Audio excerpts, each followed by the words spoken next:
Hi there, this is Kristen with Simply Sweet and Sassy Boutique, and I started working with the Sam's Bead Box for this month.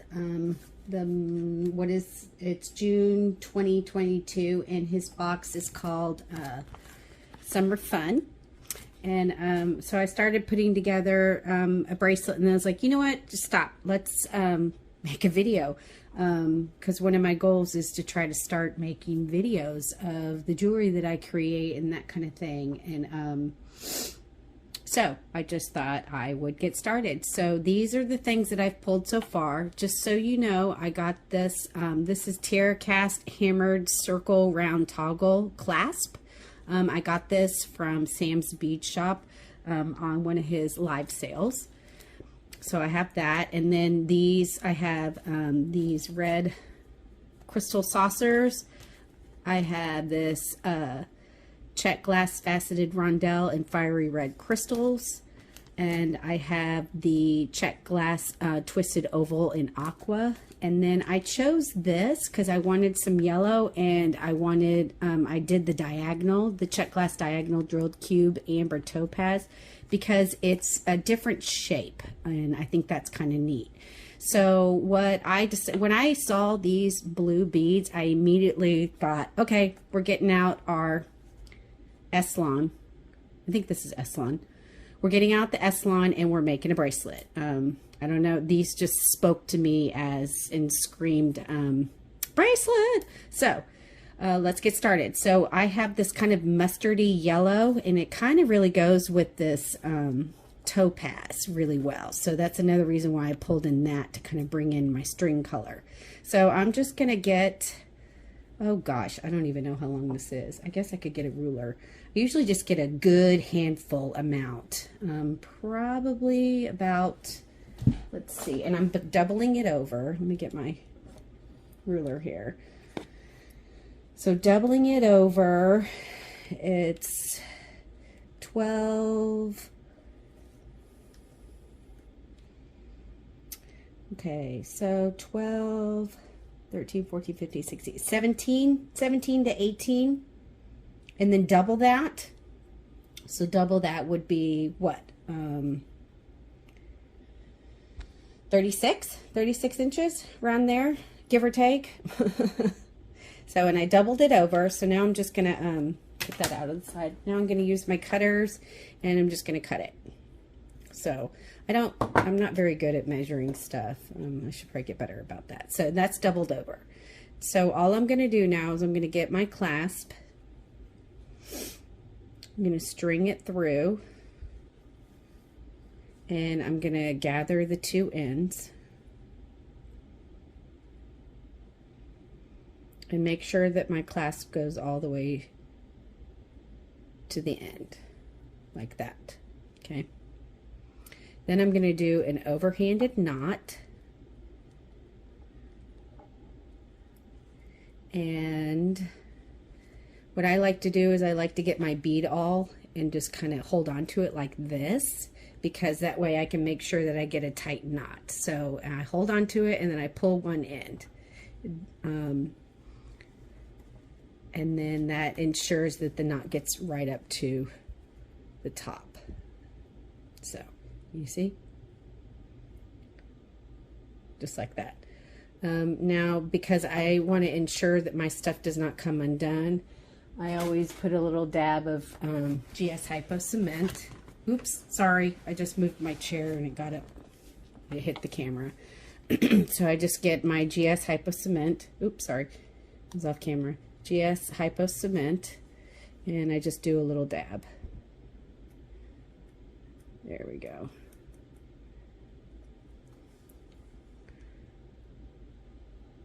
And I can't see this to put this back on.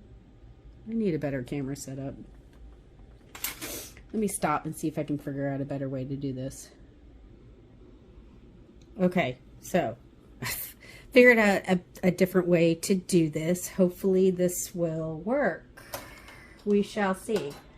I may be redoing this video. Hope not. Anyway, okay. So I put a little dab of GS Hypo Cement right there. So now I'm going to start stringing my beads, and I learned a technique from Sarah Lovecraft.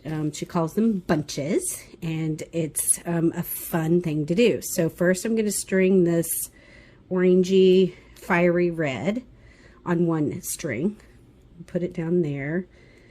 Then next I'm going to get, I think what I decided, I was going to get one of these cubes, and I'm going to string that on down here.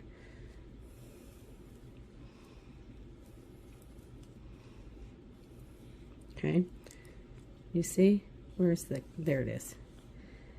And then on the same side, I believe, no, of the orange, that's what I did. On the same side as the orange one, I'm going to do a red donut spacer.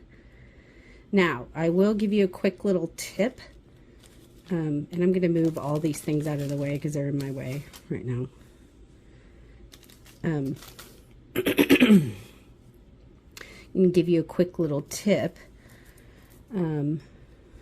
If your cording, your S-Lon, is fraying at the end, something you can do is dab some right on the ends.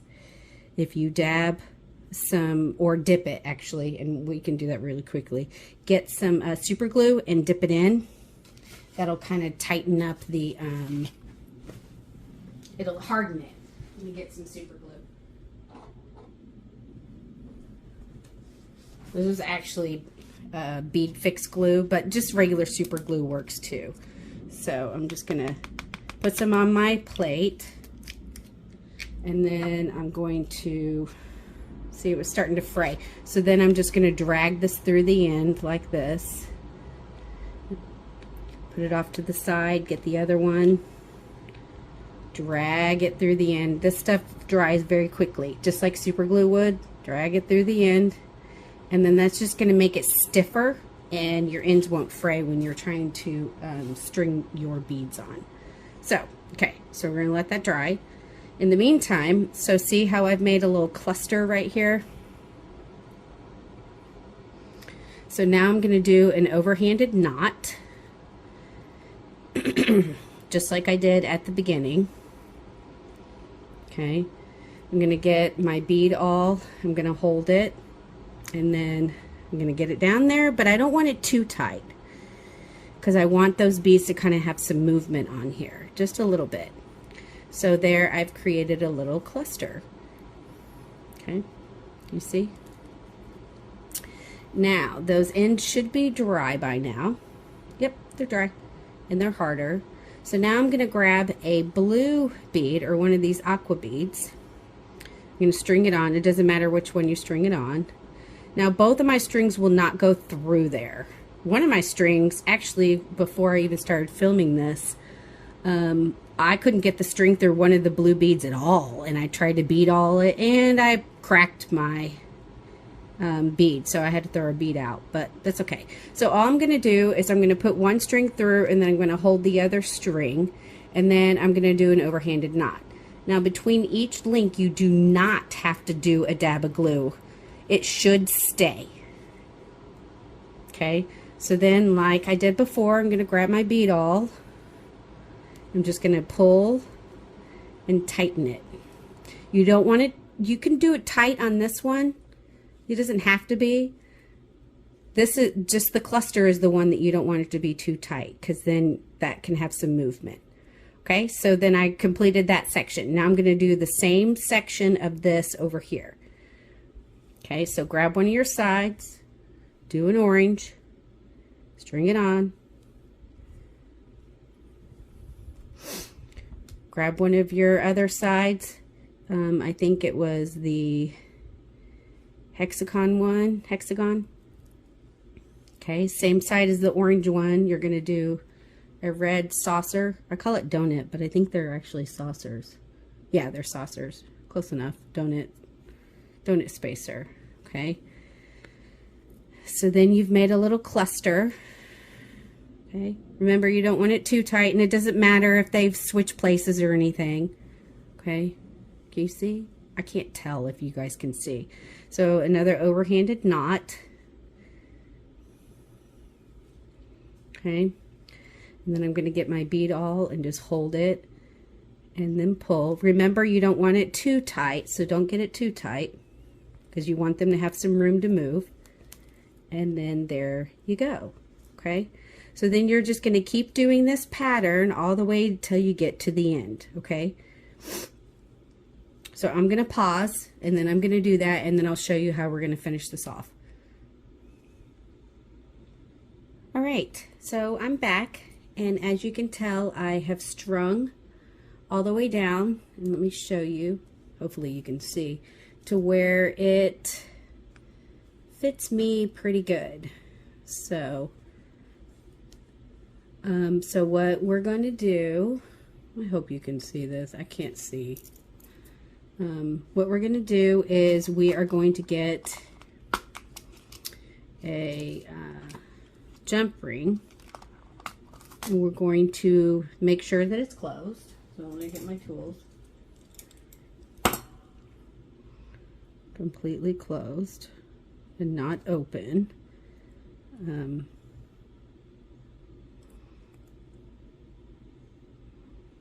There we go. And then we're going to tie your cording onto the jump ring. So all you're going to do is you're going to get it down there, and just like you were doing before, you're going to do an overhanded knot, but you want your jump ring in it. So I didn't do that right. Hold on. You want your jump ring inside of the overhanded knot. So like that. There you go. See how I've got it down there in there? I don't know if you can see that. Okay. So I want to make sure that my jump ring is in it. I'm going to grab my bead awl so that I can grab the stringing better. Okay. Same thing. So see, it's inside of the knot. Can you see? I can't even tell if you can see. I don't know. I hope so. So it's inside of there, and now I'm going to grab my beading awl because I wanted to get it close to that other knot that I have down there. It doesn't have to be perfect. So, okay. So now it's in there. All right. Again, I'm going to grab my GS Hypo Cement and I'm going to put a little dab of glue right there, and probably a little dab of glue right there too, just to make sure that that's not going to come undone. GS Hypo Cement dries pretty quickly, so that's good. So let me just do a little dab will do it right there and right there. Okay. Now, while we're waiting for that to dry, what we're going to do, of course there. Okay.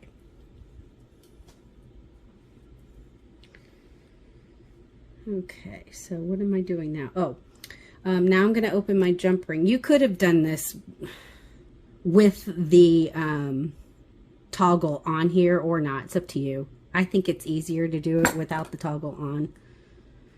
Now I'm going to open my jump ring and I'm going to put my toggle on it. Like that. Okay.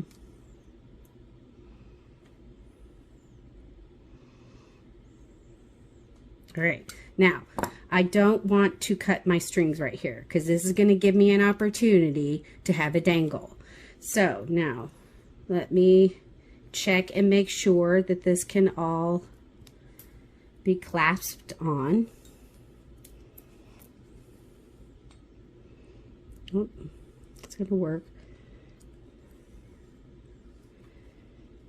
There we go. Okay. So there's the bracelet. Now, like I said, we're going to do a couple dangles, and there's a couple things you can do. So I'm going to undo this. What you can do is you can use some of the same beads that you used, which I'm probably going to do, or you can do something totally different and like, well, I'm trying to get some more of these spacers out. You could use, I thought about using some of these from the kit that this month, which I thought would be really cute. Like maybe this one. But I haven't totally decided yet. I may want to save these for a different project, like another bracelet. Yeah, I might do that. So we're just going to stick with the theme that we have here, and do, let's just use the same beads that we did in this. So what I'm going to do is I'm going to string this one and this one maybe. I don't know. I haven't decided yet. Let's see what it looks like as a dangle. And then a donut. I mean saucer, whatever you call these thingies. Okay. Okay, I don't like the blue, so I'm taking the blue off. And I'm just going to do these two. Yeah, I think that's just what I'm going to do. I could use the blue. I could make that into something else. Okay, that's what I'm going to do. I'm just going to do these two. So I'm going to give myself, hope you can see, I'm going to give myself like kind of like a little tail. I'm going to do an overhanded knot at the end here. Hello. I got to use that bead awl to grab that. There we go. Okay.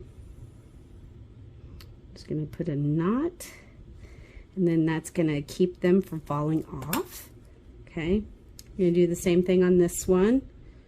Nope. Orange one first. Almost forgot.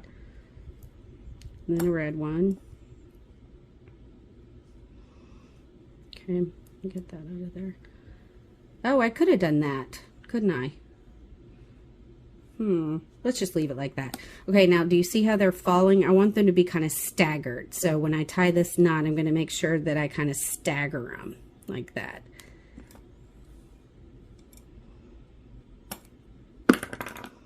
So I'm going to make sure that they don't fall. If they do fall exactly the same, then that's fine. But, you know, I kind of want them staggered. Well, they kind of fell the same. Oh, well, no big deal. Okay, so now I'm going to cut the end off. I'm still going to give a little bit of room. I always save these because you can always use these for another project. We can do that another time. You can use it for tassels or something. Always, always save your scraps. Okay, so I can leave them on the end like that, or I can fray it. It's up to you. Just whatever you like. So we're just going to go ahead and fray it and give it a little fun little wee wee wee like that.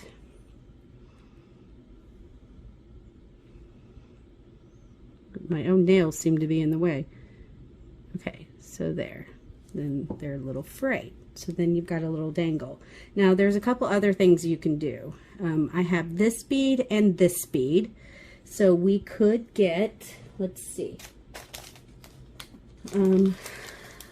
I think I have some head pins somewhere. Possibly? I don't know. Give me a minute. I'm not going to make you guys wait. Well, I'm going to pause and find a head pin, and then I'll come back. Okay, I'm back. So I found some ball head pins. So what I'm going to do is I'm going to create some dangles, and I'm going to put them over here on this jump ring. So I'm just going to string that on. Okay, you can do a wire wrap loop, or you can do a simple loop. So I'm going to do a wire wrap loop. So all I did is I bent it over. Okay, now I'm going to get my round nose pliers. I'm going to put it right here, and then I'm going to go up and over. And then I'm going to move. No, I'm sorry, I'm totally off camera, aren't I? Okay. And it's upside down because I'm sideways, but that's okay. Can you see? I don't think you can. Okay.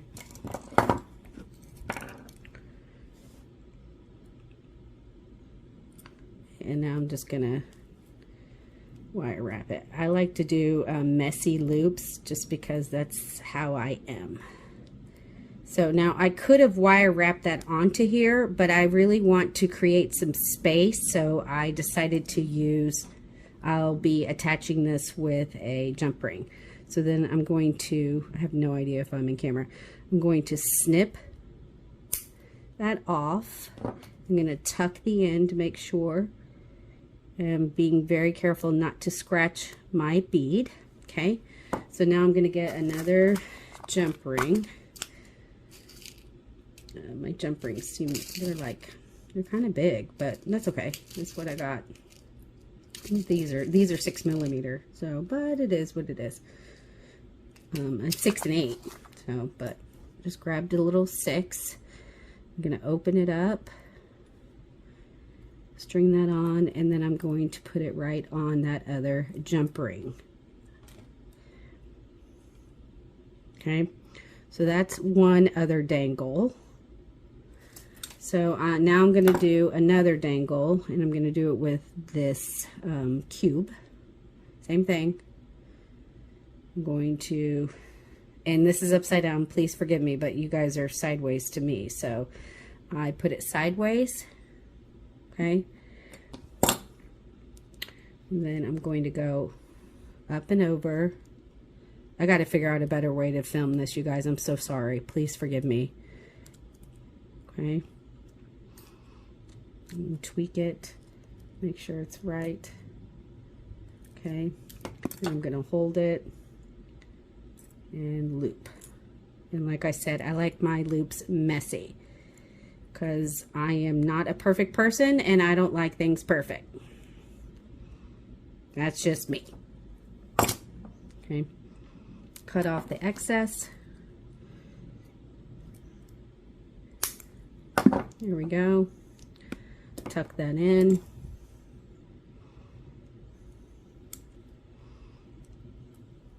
Oop, sorry. There we go. Well, that's not wanting to tuck, but I think it's the way I'm holding it. Okay, there we go. It tucked. Okay, so grab another jump ring. And open that jump ring. Put this on, and I'm gonna actually put it on the jump ring of the blue one. So now I've got even more dangles. So the last thing that I want to do is I have a cute little dragonfly charm that I want to put on. Let me see if I can find it really quickly, because it's the same brass, and I think that would be fun to bring out more of the brass. So all I need to do now is get a jump ring.